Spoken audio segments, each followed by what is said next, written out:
અને માનું પાત્ર તો ભાઈ અદ્ભુત છે. ગઈ કી બુટી માં અને પથારીમાં પડી. દિવસે દિવસે દિવસે રોગ વધ્યો.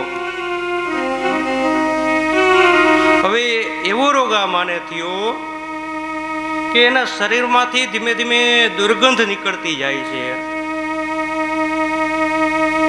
છતાં પણ દીકરો સેવા કરે. માં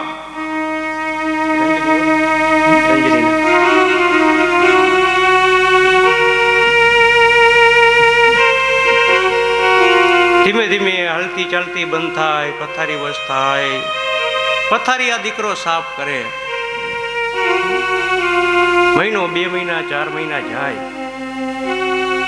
દીકરાની વહુ દીકરાને કાન પંપેરણી કરે કે શું કામ તે રોજ સાંજે કંકાસ કરે દીકરાની. દીકરો છતાં પણ માની સેવા કરે.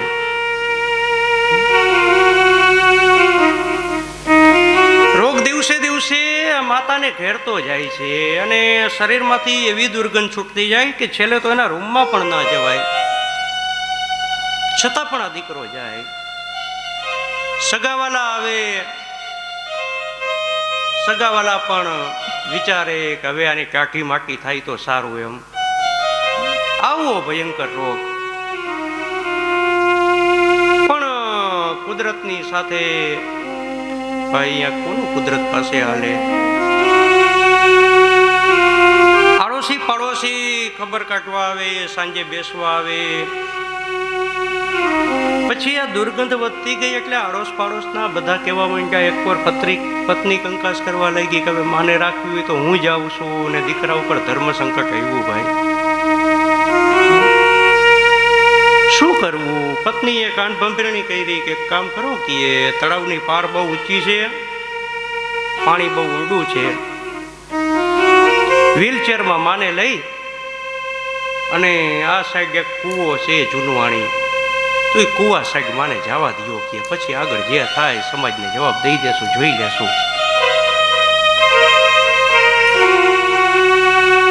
દીકરો ઈ છેલ્લી દિવસની સાંજ ભાઈ અને માની પાસે આવે. દીકરાના મોઢાનું આવી જાય છે રંગ કઈક બદલી ગયેલો અને ઈ 9 મહિના પેટમાં રાખેલ. ખબર પડી ગઈ માને કઈ જાય દીકરાના મોઢાનો કલર. કા બેટા શું છે? કેમ આજે આમ? જવાબ નથી દેતો. દીકરો માના પગ પાસે બેહી અને નથી માને કહી શકતો, નથી સહી શકતો કે નથી રોઈ શકતો. માને કીધું કે માં, ઘણા દિવસથી તું ખાટલામાં છો ને? હાલ જો કેવું સરસ મજાનું વાતાવરણ છે. રાતે 12-1 વાગ્યા હો. માને કહે છે જો આ વાતાવરણ કેવું સરસ. હાલ ને માં આપણે બહાર હું તને ફેરવું. માને થાય છે કે આ મારો દીકરો 8 મહિના થયા પથારી, કોઈ દી કીધું નહીં. કાંઈ વાંધો નહીં, ચાલ બેટા. અને એ વ્હીલચેર ઉપર બેહાડી દીકરો પાછળ ને માં આગળ બેઠા બેઠા માં દીકરો વાતું કરતા કરતા જાય. ધીમે ધીમે ઈ તળાવ તરફ અને આ દીકરાને કાંઈકમાં તેડીને તો માં અહીંયા પાણીની હેલું ભરવા જાતી. મને ખબર હતી કઈ કૂવો છે. તળાવની પારે દીકરો લઈ જાય માને. જાણી ગયો માં કે આના મગજમાં જ બીજું ભમે છે. પૂછે છે કે કેમ બેટા આવી ગયો? કે માં હું નાનો હતો ને મને સાંભળે હું તારી આંગળી પકડી પકડીને અહીંયા આવતો ને આ તળાવે તું પાણી ભરવા આવતી ને માં અહીંયા કોઈ આ તે. માં કહે છે કે હા બેટા.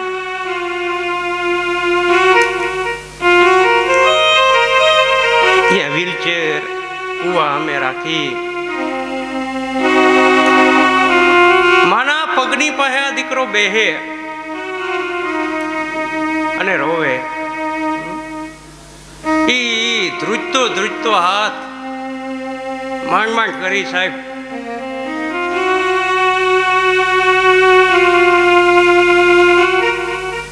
દીકરાના માથા ઉપર માં હાથ ફેરવે, કીએ કે બોલ બેટા.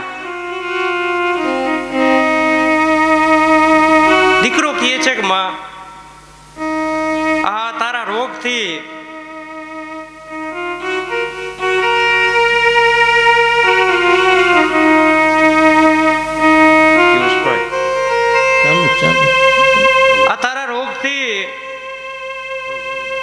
હવે આ આડોશ પાડોશ ને પત્ની ને બધાય કંટાળ્યા. માં દીકરો સાચું બોલી જાય છે.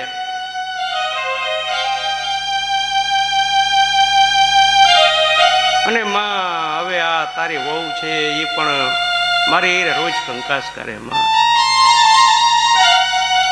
માં એ તો એમ કહે છે કે આ તને આ અહીંયા વાવ છે, આ કૂવો છે, અહીંયા આવીને ધક્કો મારી દો, પણ નહીં થઈ શકે માં મારાથી.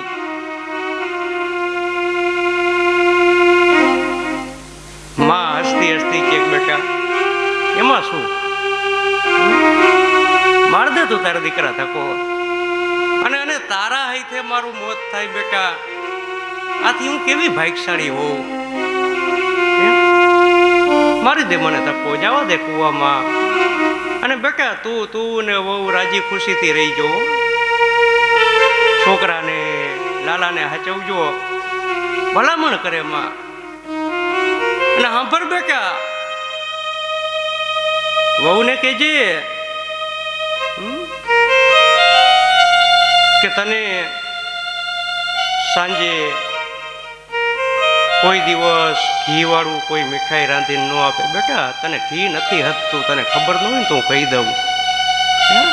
માં ભલામણ કરે કે બેટા તને આ નથી હતતું, તને આ નથી હતતું. અને બેટા તમ તારે ખુશીથી રહ્યો, મારી દે મને ધક્કો. અને કોઈ પૂછે ને તો તું તારે કહેજે બેટા કે હું માને આમ ફેરવવા લઈ ગયો તો ને એ વ્હીલચેર લપસી ગઈ મારા હાથમાં ઓરાઈને. અને માની ભલામણ. દીકરાને એમ થયું કે ગજબ છે.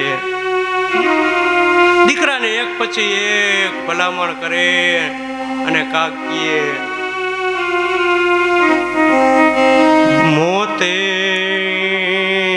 નાડું માંડ્યું અને જમજરા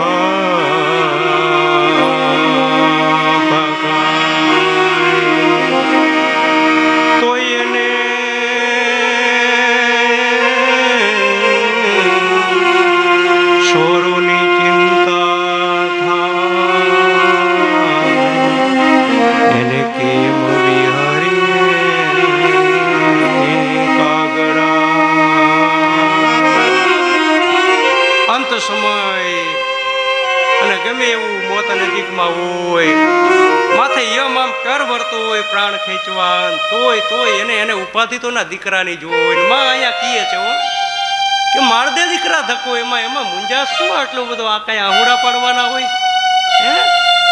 અરે બેટા તું રાજી તો હું રાજી. નાનપણમાં મેં ને તારા બાપે ખાધું નહોતું, તેથી કાંઈ હતું નહીં. છપનિયા પડતા બેટા, તેથી તારા મોઢામાં દીધા અને અમે ખવડાવ્યા.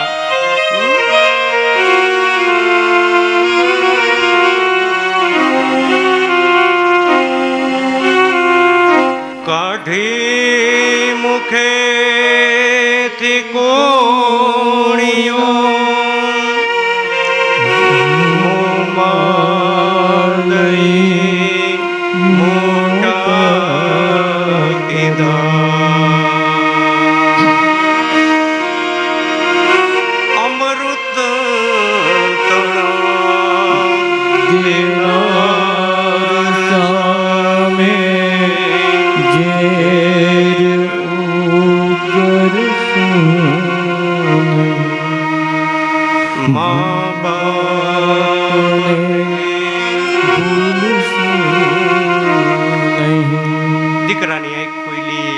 પગમાં પડીને ખૂબ રોયો અને પાછો માને ઘરે લઈ આવ્યો અને હવારે પત્ની પૂછે કે ડોહી અહીંયા, અને દીકરો કે ડોહી તો અહીંયા જ રહી છે.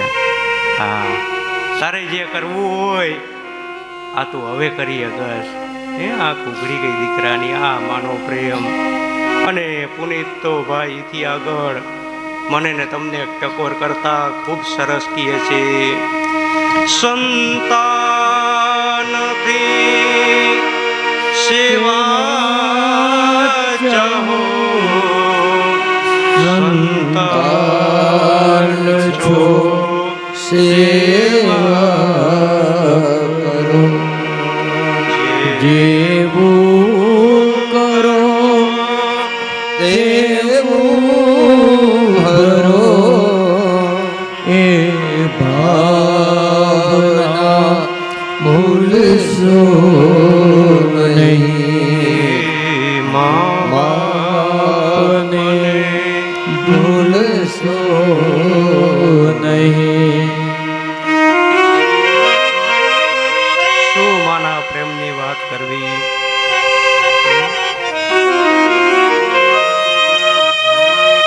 દેવકીજીને પસ્તાવાનો પાર નથી રહેતો કે હવે મારો લાલો ભલે ના મિત્રને ત્યાં મૂકી આવ્યા પણ શું અવસ્થામાં આવી છે અને કેમ રહી શકે સાહેબ દીકરા વિના. માતા પ્રસૃતિ થઈ હોય જે માને, અને દીકરાને જરા તરા અત્યારે તો લગભગ 90% કે કોઈ કમળા અને આન તેન થયું હોય ને એનાથી અલગ બાળકોની હોસ્પિટલમાં કાચની પેટીમાં બાળક રાખ્યું હોય. આની સૌથી વધુ વેદના હોય ને તો સ્ત્રીને હોય કે જે સુવાવડના ખાટલાની અંદર હોય. આથી વધુ કોઈ પાસે વેદના ના હોય. ભલે માથે એના દાદા દાદી ફઈ ફુવા કાકા કાકી જે કોઈ રહેતા હોય પણ ઈ અંદરની વેદના એ માને હોય. અને ઈ બાળક જ્યારે પાછું એના હાથમાં આવે ત્યારે ઈ સ્વર્ગ કરતા પણ વધુ હરખ ત્યારે માને થાય. સંતાનથી સેવા ચાહો, સંતાન છો સેવા કરો. બાળકો જે કાંઈ જોશે એ જ પાછળ કરવાના છે. ઘરનું વાતાવરણ બનાવી રાખો સાહેબ.